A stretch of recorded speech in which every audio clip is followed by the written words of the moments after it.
Sean bienvenidos, hermanos y amigos en Cristo. Les bendecimos en el nombre de nuestro Señor Jesucristo. Gracias por estar acompañándonos en estos estudios bíblicos cristianos. Como ustedes saben, estamos estudiando los libros de los Salmos, estamos estudiando el libro número 1 que se conoce como Sefer Rishon.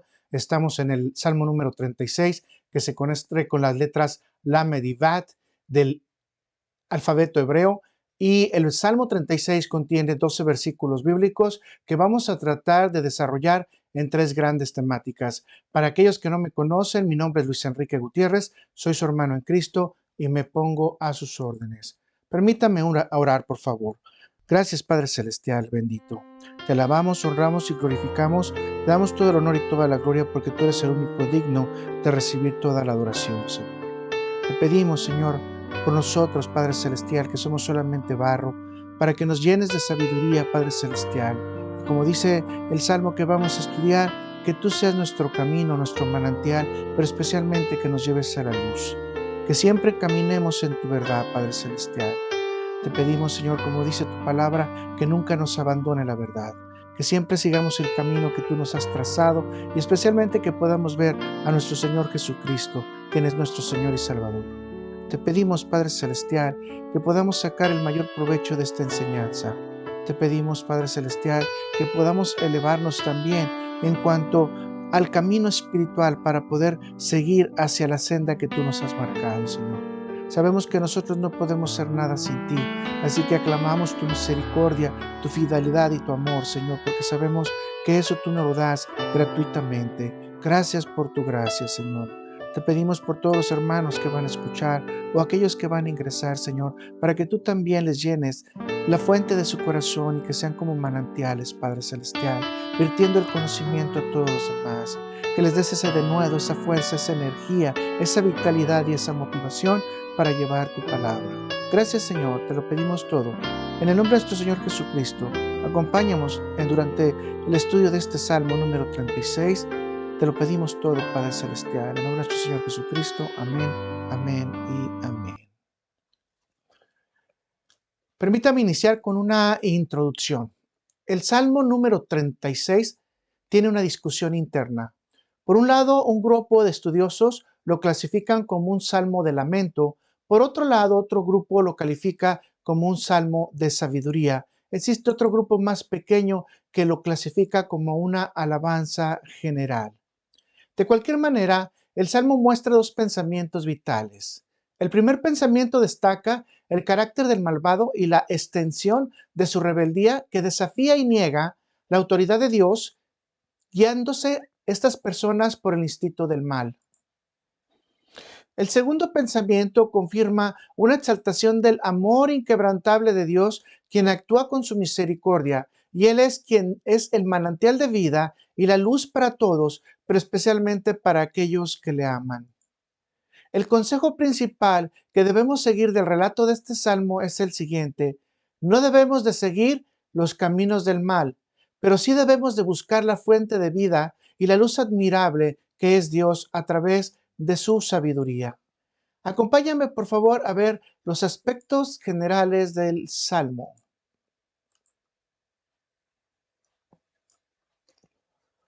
El Salmo, el autor está en debate. Un grupo supone que este Salmo fue compuesto por David cuando comenzaron las persecuciones de Saúl. Esto se basa haciendo alusión a la traducción del título del Salmo que dice: al director sinfónico por el siervo de Dios, por David. El otro grupo opina que fue escrito durante el periodo de la cautividad de Babilonia, basados en la siguiente traducción del título: para el director sinfónico del siervo de Dios, para David. En palabras concretas, el salmo fue compuesto por un siervo de Dios en honor a David. Aunque este grupo tiene bases sólidas, la tradición israelita apoya la autoría del Salmo 36 a David, considerando su autodenominación como siervo de Dios. Para esto utilizan un argumento fundamental: el seguimiento entre el Salmo 35 y el Salmo 36. En el Salmo 35, versículo 27, termina en su segunda parte diciendo: sea exaltado Jehová, que ama la paz de su siervo. Y en el Salmo 36 inicia con el título diciendo: al director sinfónico por el siervo de Dios, por David. David se autodenomina el siervo de Dios. Esto conlleva a una asociación y una relación entre la sujeción de David a Dios y la intención de su servicio. Y esto conecta el Salmo 35 y el Salmo 36. Incluso algunos de ellos piensan que estos salmos eran uno solo y posteriormente fueron divididos. La fecha no está determinada debido a lo que mencionamos en la autoría. De hecho, se discute si es un salmo sobrescrito. El tipo de salmo no está determinado tampoco, no se menciona el tipo de composición que es. El participante es el director sinfónico. Vamos a ver entonces ahora la temática general que nos va a ocupar. La temática va a ser, número 1, el carácter del malvado, y lo vamos a ver del versículo 1 al versículo 4. Dios, el manantial de misericordia y vida, del versículo 5 al versículo 9. 3. Petición por la aplicación del favor de Dios, del versículo 10 al versículo 12. Si te parece bien, vamos entonces a iniciar con la primera temática del Salmo 36, que inicia con el título diciendo: al músico principal, Salmo de David, siervo de Jehová, y con esto estamos admitiendo nosotros que el autor es directamente David. El tema número 1, entonces, como lo mencionamos, será el carácter del malvado, y vamos a leer del versículo 1 al versículo número 4. Y dice así, Salmo 36, 1, 4. La iniquidad del impío me dice al corazón: no hay temor de Dios delante de sus ojos. Se lisonjea, por tanto, en sus propios ojos, de que su iniquidad no será hallada y aborrecida. 3. Las palabras de su boca son inequidad y fraude. Ha dejado de ser cuerdo y de hacer el bien. Medita maldad sobre su cama. Está en camino no bueno. El mal no aborrece. Déjame iniciar con esta ilustración. Estos versículos nos pueden dar una idea general si iniciamos diciendo la siguiente metáfora. El instinto del mal llegó a tocar la puerta. Una persona le abrió y le invitó a salir a la calle. Enfrente se encontraba el carro de la rebeldía conducido por Satanás, quien le invitó a subir y a tomar un paseo al mundo bajo del pecado, negando la existencia y la soberanía de Dios. Y esta persona aceptó. En el Salmo 36 podemos encontrar características de la personalidad o del carácter considerado como impío o malvado. Posteriormente, en el Salmo 37 encontraremos la descripción de sus caminos. En estos versículos del Salmo 1 al 4, del Salmo 36, perdón, del 1 al 4, encontramos 7 descripciones del carácter denominado malvado, que se deriva de la palabra hebrea que vamos a poner ahorita en la pantalla, Rasha. Rasha significa una persona moralmente impía, una persona moralmente mala, una persona inicua, una persona mala, una persona pecadora o una persona perversa. Así que vamos a desarrollar entonces las 7 características que aparecen en estos primeros 4 versículos bíblicos. Como te das cuenta, la primera característica dice falta de temor de Dios. Literalmente esto significa la falta de sabiduría y el respeto a los caminos de Dios. En el Salmo realmente nos está diciendo que es un horror caminar sin la sabiduría de Dios. El punto número 2, la práctica de la lisonja. La lisonja es alabar con elogios, pero teniendo un sentido de deshonestidad. En el Salmo se aplica que el mismo malvado se da elogios excesivos para su persona a un nivel que no permite meditar que está tomando el camino del mal, siguiendo sus propios razonamientos y sus propias concupiscencias. 3. La práctica del engaño y la mentira. En el sentido del Salmo, es la práctica de envolver la mente de la persona para que crea que algo falso es verdad. 4. La falta de cordura. Es la falta de razonamiento para practicar las conductas morales y éticas respecto a la integridad de los demás. En el sentido del Salmo, es un rechazo contundente y total de la forma que Dios pide que actuemos a nivel espiritual. 5. El alejamiento del bien. Es comportarse como un extranjero en tu país, rechazando cualquier regla impuesta para vivir en armonía con los demás y en amor con los demás. 6. Pensamientos perversos. Es la tendencia de la mente a llevar a la persona a tener inclinaciones como la depravación, la deshonestidad, la lujuria, la perversidad, el daño y el perjuicio. 7. El hacer el mal. Su deleite está en encontrar su propia satisfacción, logrando sus metas sin importar los medios a quien perjudique.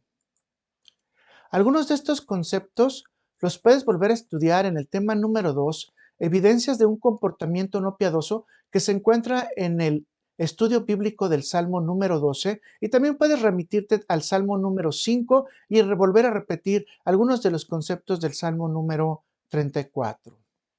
Debo de hacer una anotación. El propio pueblo de Dios puede verse inmerso en la cautividad por medio del pecado, y esto le traerá un fruto amargo con raíces de destrucción. Spurgeon dice: cuán terrible es la servidumbre cuando el Hijo de Dios es vendido al pecado y está encadenado por Satanás, privándolo de su libertad de estar en el deleite del Señor. Como podemos observar, David recibió la comprensión divina sobre la naturaleza del instinto del mal. Sin embargo, todavía para estos tiempos, puede decir que no existe todavía un grupo de personas con estas características en su totalidad. Sin embargo, sabemos que todos los días son malos y proféticamente se está determinando que esto ocurrirá cuando la maldad del hombre escale todo en su esplendor, como se expresa en el Salmo 92, versículo número 7, que dice: cuando brotan los impíos como la hierba y florecen todos los que hacen inequidad, es para ser destruidos eternamente. En otras palabras, el Salmo nos está diciendo que llegará un momento que la maldad va a revesar la verdad de Dios, y en ese momento Dios tendrá que poner un orden en este mundo. En este bloque de versículos podemos llegar a la siguiente conclusión sin equivocarnos. La desviación del hombre hacia la maldad tiene su origen en la falta del temor de Dios. La maldad aparece como total desprecio de la realidad de Dios en la vida de una persona y en el mundo. Contrariamente, el justo o el siervo de Dios cree que el temor de Dios le conlleva a tener sabiduría y consecuentemente tener reverencia y respeto a las leyes de Dios y sus mandamientos. Todo lo contrario es para el malvado, o también conocido en el Salmo en la versión Reina Valera como impío. Déjeme explicarle entonces o decirle este pensamiento. La sabiduría es la brújula con la cual el justo debe guiarse en el mundo tormentoso que está guiado también por Satanás. Pablo empleó el Salmo 36, versículo 1, para resumir su lista de 14 acusaciones contra toda la raza humana, que vale la pena que mencionemos debido a que completan la descripción de las características dadas por David. Y esto lo podemos encontrar en Romanos 3, versículos 10 al 18. Y dice así: como está escrito, no hay justo ni aun uno. No hay quien entienda. No hay quien busque a Dios. Todos se desviaron, a una se hicieron inútiles. No hay quien haga lo bueno, no hay ni siquiera uno. Sepulcro abierto es su garganta, con su lengua engañan. Veneno de áspides hay debajo de sus labios. Su boca está llena de maldición y de amargura. Sus pies se apresuran para derramar sangre. Quebranto y desventura hay en sus caminos. Y no conocieron camino de paz. Y aquí es donde vamos a remarcar la mención del Salmo 36. No hay temor de Dios delante de sus ojos. Desafortunadamente, el malvado, al rechazar a Dios, viene a ser la medida de su propia moralidad. Se elogia tanto que no puede detectar su propio pecado. Con toda esta información, se aclara que el salmista David quiere mostrar que el problema real del malvado es demasiado complejo debido a que su rebelión contra Dios está en su propio corazón, guiándole a una tendencia a hacer el mal y guiarse a su instinto de hacer el mal. La tradición israelita dice, el malvado cae en la tentación dejándose engañar. Solo habla mentiras sin comprender el verdadero sentido de las cosas. Está envanecido y se ha limitado a escuchar los argumentos de Satanás y de vivir una vida fácil y sin límites, conforme a su propia concupiscencia o pecado. Estos hechos niegan la existencia de Dios, su palabra y su autoridad. El resultado final de esta decisión es el de vivir una vida sin Dios, y esto traerá obviamente una caída completa a la persona, el juicio y posiblemente su destrucción eterna si no alcanza también esta persona a confesar su pecado y llegar al arrepentimiento. Vamos entonces a pasar al tema número 2. Y dice, Dios, el manantial de misericordia y vida, versículos del 5 al 9. Salmos 36, versículos del 5 al 9 dice, Jehová, hasta los cielos llega tu misericordia, y tu fidelidad alcanza hasta las nubes. Tu justicia es como los montes de Dios, tus juicios abismos grandes. Oh Jehová, al hombre y al animal conservas. Cuán preciosa, oh Dios, es tu misericordia. Por eso los hijos de los hombres se amparan bajo la sombra de tus alas. Serán completamente saciados de la grosura de tu casa, y tú los abregarás del torrente de tus delicias. Porque contigo está el manantial de vida, en tu luz veremos la luz. Este grupo de versículos contrasta con las erróneas creencias del malvado y se convierte en alabanzas y adoración para Dios, especialmente destacando la misericordia de Dios aplicándolo a toda la creación.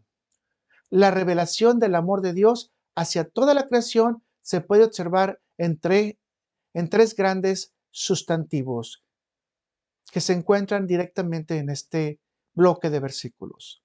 La misericordia de Dios aplicada a toda la creación, la fidelidad y la justicia. Entonces repetimos, número 1, la misericordia aplicada a toda la creación, la fidelidad de Dios y la justicia.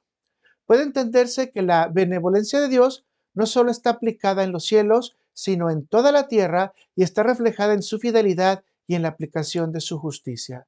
David está queriendo mostrar el carácter perfecto de Dios en contraste con los ateos. El carácter del Todopoderoso no tiene límites para beneficiar a todo aquel que crea o no. Esto se le conoce teológicamente como la gracia común, es decir, la misericordia benevolente de Dios que es aplicada a toda la humanidad en general y también a toda la creación. La misericordia es uno de los atributos inherentes de Dios. Acompáñame a ver cómo lo describe Moisés en Éxodo 34, versículos del 6 a 7, y dice, pasando Jehová por delante de él, proclamó, Jehová, Jehová, fuerte, misericordioso y piadoso, tardo para la ira y grande en misericordia y en verdad, que guarda misericordia a millares, que perdona la iniquidad, la rebelión y el pecado, y que de ningún modo tendrá por inocente al malvado, que visita la iniquidad de los padres sobre los hijos y sobre los hijos de los hijos hasta la tercera y cuarta generación. Quiero que usted señale en su corazón, porque muchas veces se viene este debate y dice, y que de ningún modo tendrá por inocente al malvado. Esto lo podemos explicar rápidamente como que es un juez que su hijo comete un delito. Cuando su hijo comete el delito, lo traen a la corte. Cuando el juez ve a su hijo con lágrimas en los ojos, va a tener que determinar la sentencia correcta. Aunque le duele su corazón, el juez justo tendrá que ejecutar lo que se ha dicho en la ley. Desafortunadamente, muchas personas dicen que no serán ejecutadas de ninguna manera ningún tipo de castigo para las personas que cometen pecado o que se consideran como inicuos. Con esto puede entenderse que el Dios piadoso y misericordioso no abandona a los malvados, sino que solo se separa de ellos para darles la oportunidad de que reflexionen, se arrepientan y regresen a Él. Sin embargo, el malvado tiene la oportunidad personal de elegir por seguir sus caminos o tratar de enmendar sus caminos y regresar a los caminos de Dios si es que ya los conoce. Con esto se puede llegar a una absoluta conclusión. El Todopoderoso es la fuente y el sustento de toda la vida. El creyente puede encontrar en Dios la protección absoluta y la satisfacción total para toda su vida. Así que tanto la vida espiritual como la material del hombre tienen como fuente o manantial solamente a Dios. Acompáñeme por favor a Apocalipsis 21, versículo 6, para ver cómo lo dice nuestro Señor Jesucristo. Y me dijo, hecho está, yo soy el alfa y el omega, el principio y el fin. Al que tuviere sed, yo le daré gratuitamente de la fuente del agua de la vida. Esto también se puede traducir, le daré gratuitamente del manantial del agua de la vida. Puede resumirse que manantial de vida es salvación y constante misericordia de Dios para su pueblo o para aquellos que en él creen o que están bajo el resguardo o el respaldo de sus manos. La última expresión, en tu luz veremos la luz, instruye en la elección de la sabiduría de Dios a través de su palabra, que nos lleva a mantenernos en la verdad espiritual. Como lo dice su palabra, lámpara es a mis pies tu palabra y lumbrera a mi caminar. Vamos entonces ahora a la parte número 3. Punto número 3 de la temática, petición por la aplicación del favor de Dios. Salmo 36, versículos del 10 al 12, y dice de la siguiente manera: extiende tu misericordia a los que te conocen, y tu justicia a los rectos de corazón. No venga pie de soberbia contra mí, y mano de impíos no me mueva.